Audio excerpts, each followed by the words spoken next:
Bonjour les amis, j'espère que vous allez bien. On se retrouve aujourd'hui pour le séjour de Mars dans le signe des Gémeaux du 28 juin au 11 août 2026. Alors dans ce signe mercurien, Mars mènera ses combats dans la communication au sujet de la communication, des négociations, des transports, du commerce, des accords, des contrats. L'air pourrait s'embraser avec cette planète de feu dans un signe d'air. La qualité de l'air que l'on respire pourrait aussi être évoquée dans certaines parties de la planète. Dès son arrivée en Gémeaux le 28 juin 2026 à 21h15 heure de Paris, Mars formera des aspects avec les poids lourds du zodiaque. Ce ciel sera sous une dominante air-feu avec Pluton en Verseau, Uranus, Mars en Gémeaux donc pour l'air, et Neptune, Saturne en Bélier, Vénus en Lion, accompagné dès le 30 juin, donc 2 jours après l'entrée de Mars en Gémeaux, donc de Jupiter en Lion pour le feu. Alors c'est un ciel volatile, à tendance autoritaire, violent, pas vraiment sécurisant dans l'instant présent. Mars va donc former une conjonction à Uranus, ce qui est un transit qui va durer jusqu'au 19 juillet et qui sera exact le 4 juillet.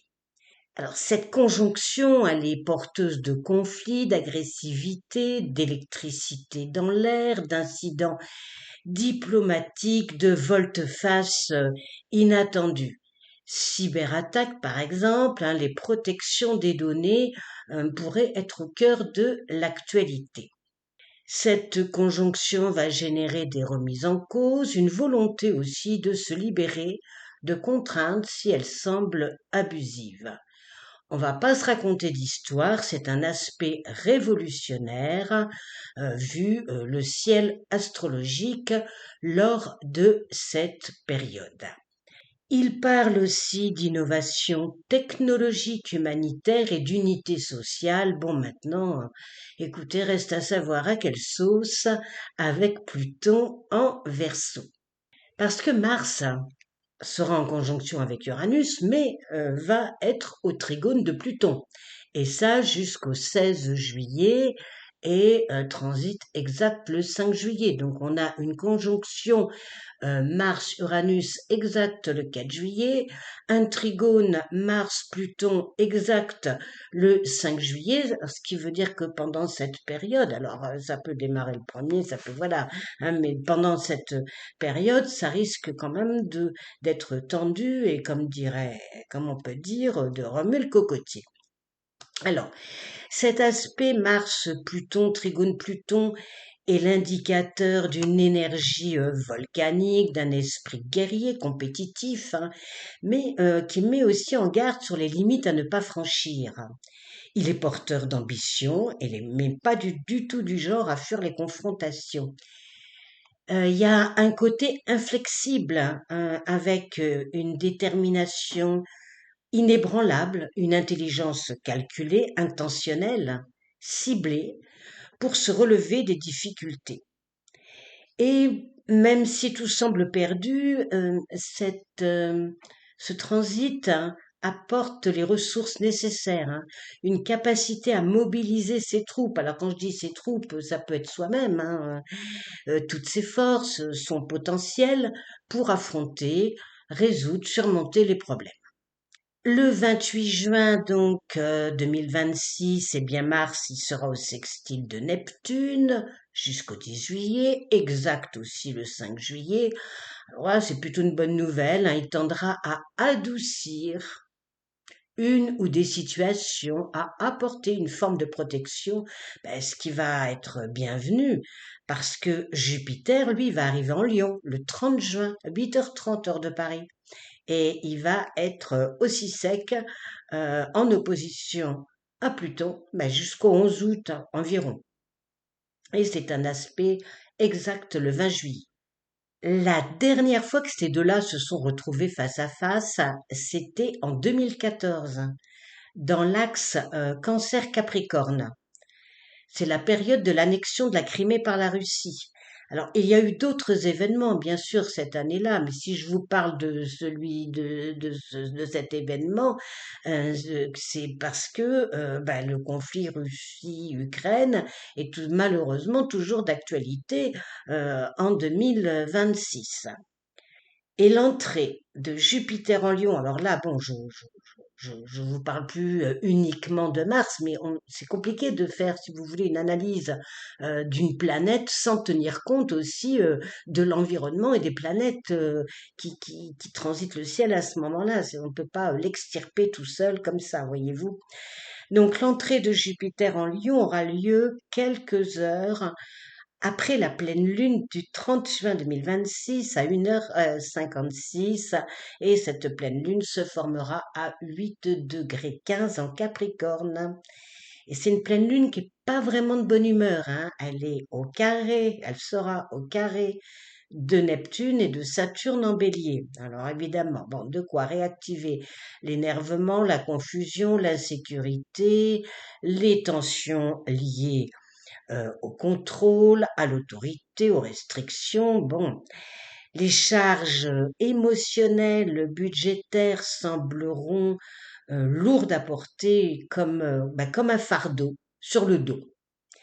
Et c'est sous ce ciel pas très accueillant, donc, de cette pleine lune que Jupiter s'opposera à Pluton dans l'axe Lion-Verseau, signe de modalité fixe. Les signes fixes sont persévérants, ils recherchent la stabilité, mais ils manifestent une certaine rigidité. C'est un transit qui intensifie les ambitions, la soif de pouvoir, bon, il génère de la brutalité, du fanatisme, et bon, les remises en cause, bon, on oublie, hein, c'est pas sa tasse de thé. Avec lui, les compromis semblent voués à l'échec si chacun reste campé sur ses positions. Quand j'évoquais le mot révolution sous la conjonction Mars-Uranus et le trigone Mars-Pluton, c'est pas forcément, enfin, elle peut être différente, si vous voulez, que celles qui ont pu être menées dans les époques précédentes. Il ne s'agit pas forcément du peuple qui descend dans la rue pour renverser le pouvoir. Enfin, bon, donc du moins en France et dans une partie de l'Europe. Avec Jupiter-Pluton, grande sera l'ambition de faire justice soi-même avec des groupes, des milices en dehors de tout intérêt politique, ou d'autres même avec de grands intérêts politiques. Donc c'est pas vraiment un transit zen, si, si vous m'aurez compris. Alors sous la conjonction Mars-Uranus, donc et le trigone Mars-Pluton, ce qu'on croyait acquis pourrait voler en éclats. Mars, accompagné d'Uranus, sera au sextile de Jupiter dès le 30 juin, donc Jupiter en Lion, et jusqu'au 7 juillet. Ce sextile démarrait sous les auspices, alors ce sextile Mars-Jupiter, hein, il était déjà d'actualité, on l'avait déjà sous les auspices Taureau-Cancer, hein, quand Mars était en Cancer et quand Jupiter, non, pardon, quand Mars était en Taureau et quand Jupiter était en Cancer. Donc, il va continuer à diffuser ses énergies, mais d'une façon évidemment différente. En Taureau-Cancer, mode fixe cardinal, il parle d'initiative sur la sécurité, les sous, les ressources, la famille, le confort, les enfants, la maison, les comptes en banque. En Gémeaux, Lion, donc en mode mutable fixe, on a toujours le fixe, hein. Il va axer son énergie sur le droit à la communication, le droit à la contradiction, sur l'éducation des enfants, des adolescents. Et ben, quand je vous disais que il pourrait aussi y avoir, comment vous dire, des révélations, hein, ou alors des prises de conscience aussi concernant la justice. Ça, j'en ai déjà parlé tout à l'heure, hein. De, voilà. Alors bien sûr, les amis, il s'agit d'une analyse générale à titre individuel, comme je vous le dis à chaque fois, tout dépend de votre carte du ciel natale et puis de votre situation personnelle.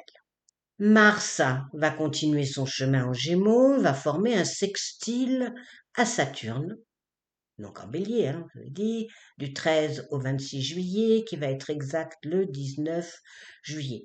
Donc ce transit, il parle d'efforts soutenus, d'endurance, de progression, mais bon, voilà, faut pas que ça reste juste une ambiance, faut passer sur le plan concret, faudra se retrousser les manches, parce que rien ne viendra sans véritable action et engagement.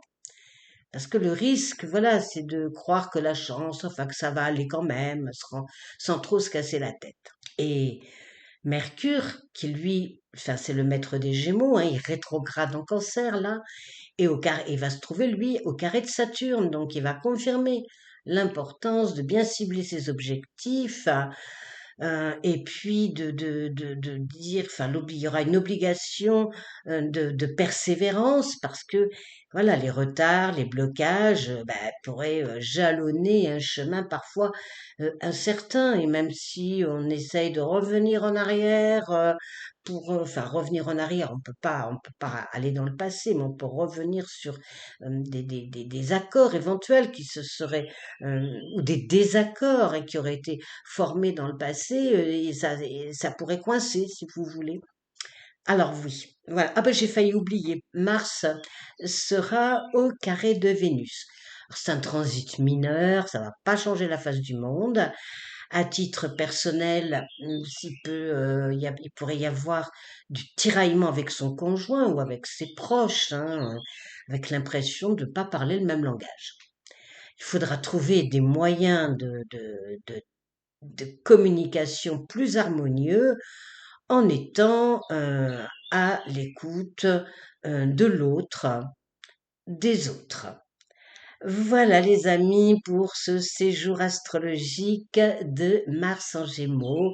Merci de vos likes, de vos partages pour plus de visibilité dans ce monde virtuel. Si vous souhaitez me consulter, je vous invite à parcourir mon site dans lequel vous aurez toutes les informations.